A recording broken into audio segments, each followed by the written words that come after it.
ben de biliyorsunuz teknolojiye, projeye, kalkınmaya önem veren bir yönetici olarak bugün bu tabletlerimizin dağıtım törenini sizlerle birlikte olmaktan, bunun heyecanını paylaşmaktan gerçekten onur duyuyorum. Ancak programların sıkışıklığı dolayısıyla ayrılmak durumundayım. Sembolik olarak bir iki arkadaşımıza, bir iki öğretmenimize tabletleri takdim ettikten sonra ayrılacağım. Ben fen lisemiz, özellikle bu okulumuz bütün yönleriyle sadece elimizde değil, bölgemizde örnek bir okul. Biliyorum ki bu tabletler sizin bilginizi, ufkunuzu, bilgiye olan ihtiyacınızı, talebinizi artırarak devam edecek. Ki öğretmenlerimiz zaten bu konuda çok yetenekli, çok nitelikli arkadaşlarımız. Görüştüğümüz, tanıştığımız öğrencilerimiz var bu okulda, onlar da öyleler.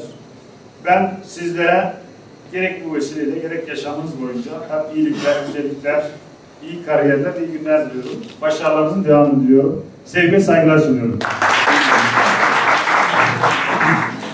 Çok katkı sağlamasını diliyoruz. Evet. Şöyle bak bakalım.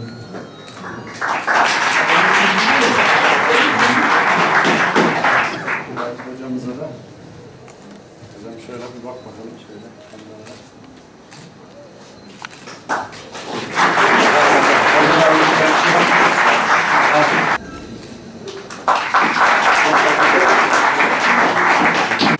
Evet, hayırlı olsun.